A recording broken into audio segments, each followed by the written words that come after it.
نحمده ونصلي ونسلم على حبيبه الكريم أما بعد فأعوذ بالله من الشيطان الرجيم بسم الله الرحمن الرحيم درود پاک پڑھیں اللہم صلی علی سیدنا مولانا محمد معدن الجود والکرم آلہ وبارک وسلم صلاة و سلاما علیک یا رسول اللہ وسلم علیک یا حبیب اللہ۔ مسائل حج کا سلسلہ جاری ہے۔ کل کی مجلس میں آپ نے حج کے 5 دنوں کے بارے میں مختصر معلومات سماعت کی تھی۔ آج حج کے بعد مکہ مکرمہ میں ایک حاجی کو جو کام کرنے ہیں وہ آپ سماعت کریں گے۔ جب آپ حج سے فارغ ہو کر اپنی قیام گاہ پر آ جائیں، اب روزانہ آپ کو عمرہ کرنا ہے اور خوب کثرت کے ساتھ بیت اللہ شریف کا طواف کرنا ہے۔ زیادہ سے زیادہ اپنا وقت عمرہ کرنے میں اور طواف کرنے میں گزارنا ہے۔ زیادہ سے زیادہ اپنا وقت اللہ کی عبادت میں، ذکر و اذکار میں اور تسبیح و تحلیل میں گزارنا ہے۔ کئی لوگوں کو دیکھا گیا کہ جب حج ہو جاتا ہے تو وہ اپنی ہوٹلوں پر بیٹھ کر گپ شپ کرتے ہیں، فضولیات میں ان قیمتی دنوں کو گزار دیتے ہیں، جبکہ مکہ مکرمہ میں ہمیں تمام غیر ضروری باتوں سے پرہیز کرنا ہے۔ فضولیات سے ہنسی مذاق، غیبت، چغلی، گالی گلوچ، لڑائی جھگڑے، تمام اس طرح کی بری باتوں سے بچنا ہے، کیونکہ مکہ شریف میں جہاں ایک نیکی کا ثواب 1,00,000 کے برابر ہے، وہیں ایک گناہ کا عذاب 1,00,000 گناہ کے برابر ہے۔ اس لیے خوب نیکیاں کرنی ہیں اور گناہوں سے بچنے کی پوری کوشش کرنا ہے۔ مکہ مکرمہ میں جب تک آپ رہیں، کم سے کم 1 مرتبہ قرآن شریف کا ختم ضرور کرنا ہے۔ اس کے بعد مقامات مقدسہ کی زیارت کرنی ہے۔ بہت سارے مقامات مکہ شریف میں بھی ہیں، طائف کی سرزمین پر بھی ہیں اور مدینہ منورہ میں بھی ہیں۔ سب سے پہلا مقام جنت المعلا، مکہ مکرمہ کا مشہور تاریخی قبرستان ہے۔ اس کی زیارت کرنا مستحب ہے۔ یہاں بہت سارے صحابہ کرام، صحابیات، جلیل القدر علماء کرام اور اولیاء کرام کے مزارات ہیں۔ اس قبرستان میں ایک چھوٹے احاطے میں ام المومنین سیدہ خدیجۃ الکبریٰ رضی اللہ تعالی عنہا کا مزار شریف ہے، جو اللہ کے رسول صلی اللہ تعالی علیہ وسلم کی سب سے پہلی زوجہ محترمہ ہیں۔ اس کے بعد حضور اکرم صلی اللہ تعالی علیہ وسلم کے دادا پر دادا کے مزارات بھی ہیں۔ حضرت عبد المطلب رضی اللہ تعالی عنہ کا مزار بھی اسی قبرستان میں ہے۔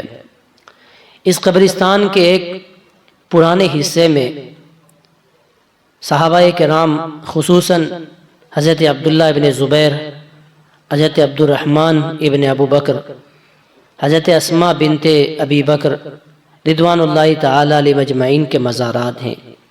اس قبرستان کی حاضری کے وقت آپ دیکھیں گے کہ کچھ لوگ گائیڈ کرتے ہیں جو زائرین کو قبرستان کا دورہ کرواتے ہیں، مختلف صحابہ کرام کے مزارات کی نشاندہی کرتے ہیں۔ اب چونکہ نجدی حکومت نے قبرستان کے اندر نئے نئے راستے بنا دیے ہیں۔ کئی صحابہ کرام اور بزرگوں کی قبروں کو کاٹ کر ان کے اوپر بھی انہوں نے راستے بنا دیے ہیں۔ اس لیے اگر آپ قبرستان کے اندر داخل ہوں گے تو ممکن ہے کہ آپ قبرستان کا چکر لگانے میں ان بزرگوں کی قبروں کو رونتے پھریں۔ اس لیے یہ بات خوش عقیدہ مسلمانوں کے لیے نازیبہ حرکت ہے۔ بہتر یہ ہے اور ادب بھی یہی ہے کہ قبرستان کے دروازے کے پاس کھڑے ہو کر تمام اہل قبور کے لیے ایصال ثواب کریں۔ آپ جب جنت المعلا میں جائیں گے تو جنت المعلا آپ کو بالکل روڈ سے ہی نظر آئے گا۔ روڈ کے کنارے پر آپ کھڑے ہو کر جب زیارت کریں گے تو ساری قبروں کی زیارت آپ کو ہوگی، سارے مزارات آپ کو نظر آئیں گے۔ وہیں سے آپ کھڑے ہو کر ایک جالی لگی ہوئی ہے، اس جالی سے مزارات کی زیارت کریں، وہیں سے فاتحہ پڑھیں، نعت خوانی کریں، درود شریف پڑھیں اور ان تمام صحابہ کرام کے وسیلے سے اپنے لیے اور تمام مسلمانوں کے لیے دعا کریں۔ دوسری زیارت جبل ابو قبیس، یہ پہاڑ صفا مروہ کے نزدیک خانہ کعبہ کے بالکل سامنے ہے۔ رسول اللہ صلی اللہ تعالی علیہ وسلم نے اسی پہاڑ پر کھڑے ہو کر چاند کے 2 ٹکڑے فرمائے تھے۔ اس پہاڑ پر ایک چھوٹی سی مسجد بھی بنی ہوئی تھی جس کا نام مسجد بلال تھا۔ اب اس مسجد کو شہید کر کے وہاں بادشاہ کا محل تعمیر کر دیا گیا۔ جیسے ہی آپ صفا مروہ کے باہر نکلیں گے تو باہر دروازے پر جو ایک بڑا محل آپ کو نظر آئے گا، اس محل کی جگہ پر ہی جبل ابو قبیس ہے۔ تو وہاں وہ مقدس جگہ جو ہے اس جگہ کی آپ زیارت کریں۔ تیسری زیارت مولود النبی صلی اللہ تعالی علیہ وسلم، یعنی وہ مکان جہاں اللہ کے رسول صلی اللہ تعالی علیہ وسلم کی ولادت ہوئی تھی۔ یہ جگہ جبل ابی قبیس کے دامن میں واقع ہے۔ وہاں پہنچنے کا آسان طریقہ یہ ہے کہ صفا مروہ کے درمیان جو دروازے ہیں ان میں سے کسی بھی دروازے سے آپ جب حرم کے باہر آئیں گے تو بالکل سامنے آپ کو پیلے کلر کا ایک گھر نظر آئے گا۔ وہی گھر اللہ کے رسول صلی اللہ تعالی علیہ وسلم کی جائے ولادت ہے۔ اسی مکان میں 12 ربیع الاول کو پیر کے دن مکہ معظمہ میں اسی مبارک مکان کے اندر صبح صادق کے وقت اللہ کے رسول صلی اللہ تعالی علیہ وسلم دنیا میں تشریف لائے تھے۔ اب وہاں ایک عمارت بنا دی گئی ہے، آپ دیکھیں گے پیلے کلر کی عمارت، ساری عمارتوں کے اندر ایک الگ عمارت آپ کو نظر آئے گی، وہی اللہ کے رسول صلی اللہ علیہ وسلم کی جائے ولادت ہے، جہاں آج نجدیوں نے اس مکان کو توڑ کر اب وہاں پہ ایک لائبریری بنا دی ہے، کتب خانہ بنا دیا گیا ہے، تو اس مقام کی بھی آپ زیارت کریں۔ چوتھی زیارت مکہ شریف کی جبل نور ہے۔ مکہ معظمہ سے مینا جاتے ہوئے راستے میں بائیں طرف یہ پہاڑ شہر سے تقریباً 3 میل کے فاصلے پر ہے۔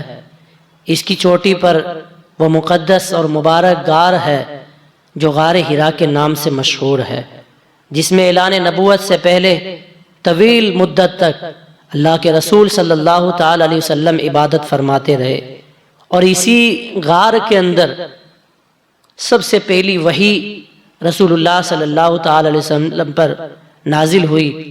وہ سب سے پہلی آیت اقرأ بسم ربک الذی خلق، یہ آیت سب سے پہلے اسی پہاڑ کی اس غار میں نازل ہوئی تھی۔ جبل نور اور غار حرا پر ضرور حاضر ہوں اور وہاں حاضر ہو کر فیوز و برکات سے خوب مالا مال ہوں۔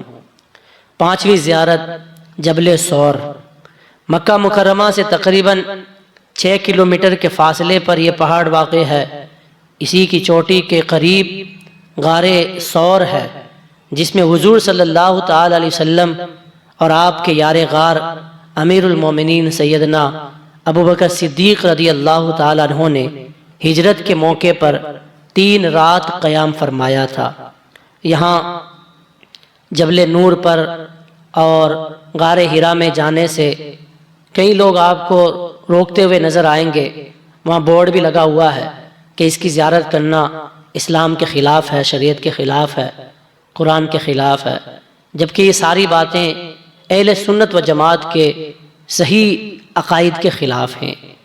جو ان لوگوں نے باتیں لکھی ہیں وہ خود باتیں قرآن و حدیث کے خلاف ہیں، اور وہ زیارت کرنا، اس مقام پر چڑھنا، غار حرا میں جا کر نماز پڑھنا، تلاوت کرنا، یہ قرآن و حدیث کے خلاف کام نہیں ہے، بلکہ یہ تو ہمارے لیے سعادت مندی ہے کہ ہم اس جگہ کی زیارت کے لیے جا رہے ہیں جس جگہ نے حضور کے قدموں کا بوسہ لیا ہے، جہاں اللہ کے رسول صلی اللہ تعالی علیہ وسلم نے 3 رات قیام فرمایا، وہ غار ثور ہے، اور جہاں اللہ کے رسول صلی اللہ تعالی علیہ وسلم نے اعلان نبوت سے پہلے ایک مدت تک عبادت فرمائی اللہ کی، اور وہیں قرآن کی پہلی آیت نازل ہوئی، وہ غار حرا ہے۔